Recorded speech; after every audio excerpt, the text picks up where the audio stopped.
आप सभी को नमस्कार और हम आप सभी का स्वागत करते हैं अपने इस कंप्यूटर जी के प्लेटफॉर्म पर, जिसमें हम बात करेंगे आज जनरल कॉरपोरेशन ऑफ इंडिया की वैकेंसी में स्केल 1 ऑफिसर की वैकेंसी है और टोटल 110 पोस्ट है। यानी स्केल 1 ऑफिसर के लिए यहाँ पर general insurance corporation of India total 110 seat जो है ले आया है। और इसमें इम्पॉर्टेंट पॉइंट क्या डिस्कस करने वाले हैं इस वीडियो के अंदर, हम वो देखेंगे। इम्पॉर्टेंट डेट देखेंगे, कब से एप्लीकेशन पड़ेगा, कब तक पड़ेगा, या फीस सबमिट कब तक होगी, फिर एप्लीकेशन फ़ीस कितनी है, कैटेगरी वाइज एप्लीकेशन फ़ीस कितनी है, एज लिमिट क्या है, मिनिमम एज क्या है, मैक्सिमम एज क्या है, और वैकेंसी की सारी डिटेल्स और एलिजिबिलिटी क्राइटेरिया को हम इस वीडियो में जानने वाले हैं। ओके, तो पहले हम क्या देखेंगे, इम्पॉर्टेंट डेट देखेंगे। एप्लीकेशन आपका 4/12/2024 से पढ़ना शुरू हो जाएगा, ठीक है। और जो लास्ट डेट होगा एप्लीकेशन फॉर्म भरने का वो 19/12/2024 तक ही है। यानी आपके पास बहुत ज़्यादा कम टाइम है। 4/12/2024 से शुरू हो रहा है और 19/12/2024 तक ही ये फॉर्म पड़ रहा है, ठीक है। एग्ज़ाम फीस की जो आपकी लास्ट डेट है वो 19/12/2024 है। यानी जिस दिन आपका एप्लीकेशन फॉर्म पढ़ना बंद होगा उसी दिन तक आप एग्ज़ाम फीस सबमिट कर पाएंगे।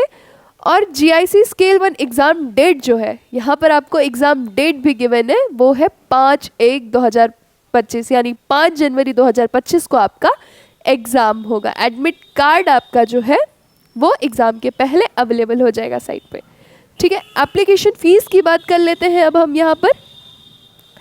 जनरल और ओबीसी कैटेगरी की 1000 फीस है, ठीक है। एससी एसटी पीएच को यहाँ पर जो है 0 फीस देनी है। और फीमेल चाहे जिस कैटेगरी की हो उनकी भी एप्लीकेशन फीस यहाँ पर 0 है। यानी कि 0 चार्जेस देना है किन्हें किन्हें, एससी एसटी पीएच और फीमेल्स को। किसी भी कैटेगरी की फीमेल हो उन्हें उनका फीस जो है 0 है। और यहाँ पर एग्जामिनेशन फीस आप debit card, credit card, net banking, e wallet, cash card, IMPS, UPI fee से पेमेंट आप अपनी एग्जामिनेशन फीस का कर सकते हैं। आगे बढ़ते हैं, देखते हैं एज लिमिट कब तक चाहिए।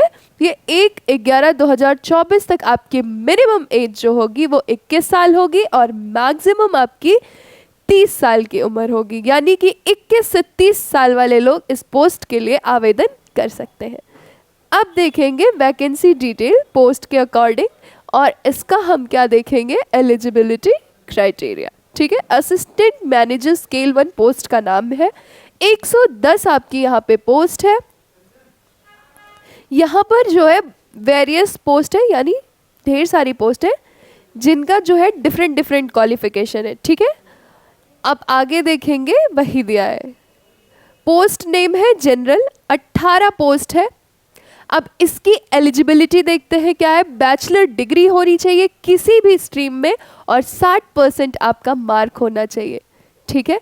60% से आप अपनी बैचलर डिग्री किसी भी स्ट्रीम में किए हैं तो जो है आप इसके लिए आवेदन कर सकते हैं। एससी एसटी के लिए थोड़ी सी छूट है कि 55% मार्क्स पे आप अप्लाई कर सकते हैं। फाइनेंस में आपकी 18 पोस्ट है। बैचलर डिग्री होनी चाहिए कॉमर्स। आपकी बीकॉम में जो है 60% का मार्क्स होना चाहिए और केवल एससी एसटी के लिए कंसेशन है 55% मार्क्स के, ठीक है। इंजीनियरिंग में 5 पोस्ट है आपकी। बैचलर डिग्री बी या बीटेक डिग्री होनी चाहिए सिविल में, एरोनॉटिकल, मरीन, मैकेनिकल, इलेक्ट्रिकल, ठीक है।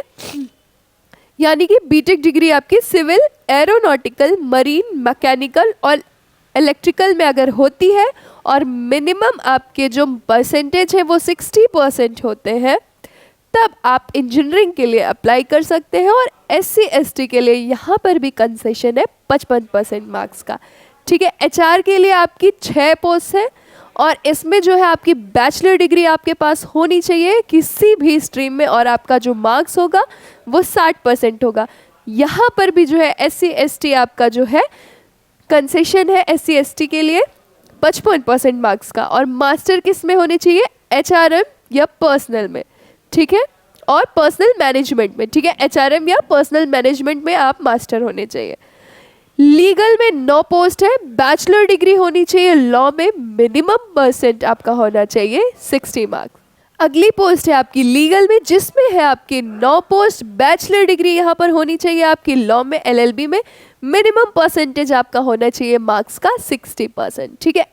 एक्चुअरी में आपकी 10 पोस्ट है, बैचलर डिग्री होनी चाहिए, किसमें, मैथ्स में, स्टैटिक्स में 60% आपके मार्क्स होने चाहिए। SC ST कैंडिडेट्स के लिए यहाँ पर थोड़ा सा कंसेशन है, यानी कि 55% मार्क्स पे अप्लाई कर सकते हैं। और यहाँ पर अगला जो है, candidate should have passed minimum 7 papers of institute of actuary society of India, यानी कि यहाँ पर कैंडिडेट को 7 पेपर पास करने होंगे, मिनिमम 7 पेपर पास अगर वो होंगे कहाँ पे, institute of actuary society of India के, तो वो ये फॉर्म फिलअप कर सकते हैं, ठीक है। और डिटेल्स के लिए आप नोटिफिकेशन को ध्यान से पढ़ें, जो भी नोटिफिकेशन आता है उसको बहुत प्रॉपर तरीके से अगर आप पढ़ेंगे तो सारी की सारी डिटेल क्लियर होती चली जाएगी। आगे क्या है, इंफॉर्मेशन टेक्नोलॉजी सॉफ्टवेयर के अंदर 22 पोस्ट है आपकी, BE हो या BTech हो, किसमें, CS में, IT और MCA हो। ये एग्ज़ाम अगर आप 60% के मार्क्स से पास करते हैं तो आप इंफॉर्मेशन टेक्नोलॉजी सॉफ्टवेयर के लिए अप्लाई कर सकते हैं। इंश्योरेंस के अंदर यहाँ पर आपकी 20 पोस्ट है। अगर आपके पास बैचलर डिग्री किसी भी स्ट्रीम में है 60% मार्क्स के साथ तो आप अप्लाई कर सकते हैं। SC ST के लिए यहाँ पर मार्क्स पर कंसेशन है, 55% आपकी मार्क्स होनी चाहिए। PG डिग्री होनी चाहिए या डिप्लोमा हो जनरल इंश्योरेंस में या रिस्क मैनेजमेंट में या लाइफ इंश्योरेंस में या FII में या FCII में, ठीक है। मेडिकल MBBS में 2 पोस्ट है, MBBS डिग्री होनी चाहिए 60% मार्क्स से, और SC ST के लिए 55% मार्क्स इंपॉर्टेंट है, ठीक है। आई होप आपको चीज़ें समझ में आई होंगी। अगर कहीं भी डाउट आ रहा है तो आप प्लीज़ क्वेश्चंस पूछ सकते हैं, डाउट पूछ सकते हैं। और आज की वीडियो में बस इतना ही। बहुत बहुत धन्यवाद हमसे जुड़े रहने के लिए।